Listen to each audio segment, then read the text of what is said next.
اینجا در گوشه شهر دوشنبه تاجیکان مهمان ویژه‌ای دارند.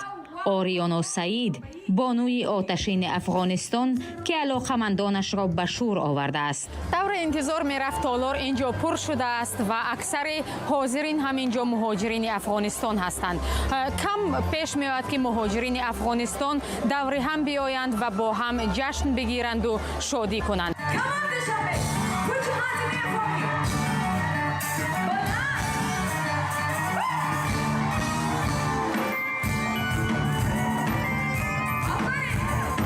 آریانا میگوید سالها پیش از طریق زبان موسیقی با تاجیکستان آشنا شده است، اما نخستین بار است که به دوشنبه سفر می کند. دوشنبه واقعا یک شهر بسیار آباد، بسیار زیبا، مقبول به گفته ما افغانا و مردم تاجیکستان هم بسیار مردم گرم و مهمان نوازی هستند. واقعا بسیار دوست داشتنی هستند.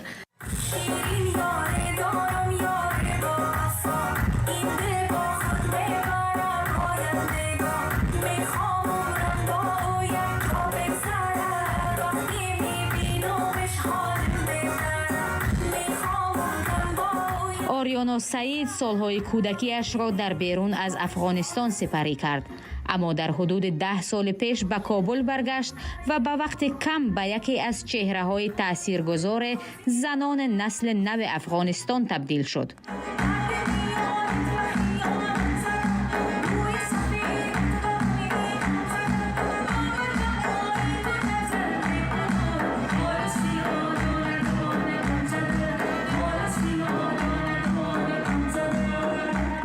کابل امنیت درستی نداشت و آوازخوانی زنان در رسانه‌ها و استیج‌های بزرگ مسئله ساز بود، اما آریانا سعید همچنان کنسرت برگزار می‌کرد و مستانه می‌سرود.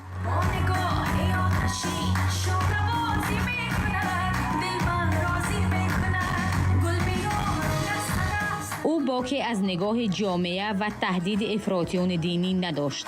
اگر احساس خطر میکرد، گاهی با واسکت ضد گلوله و محافظان امنیتی به کنسرت‌های سال نو که در فضای باز برگزار میشد وارد شده و اجرا میکرد.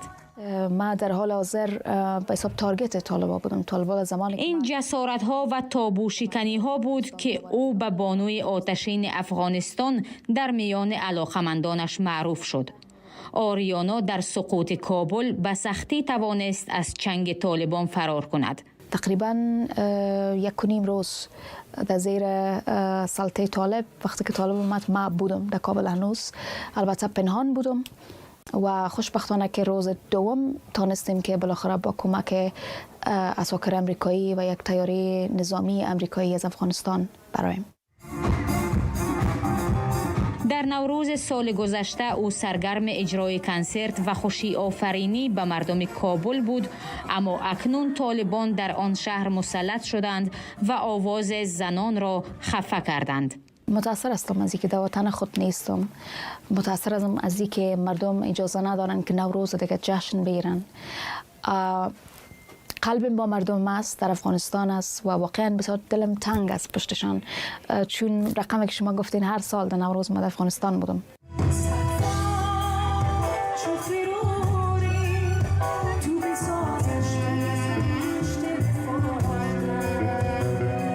آریانا سعید اما متوقف نشد و هرچند دور از کابل اما می سراید تا صدای زنان افغانستانی را زنده نگه دارد.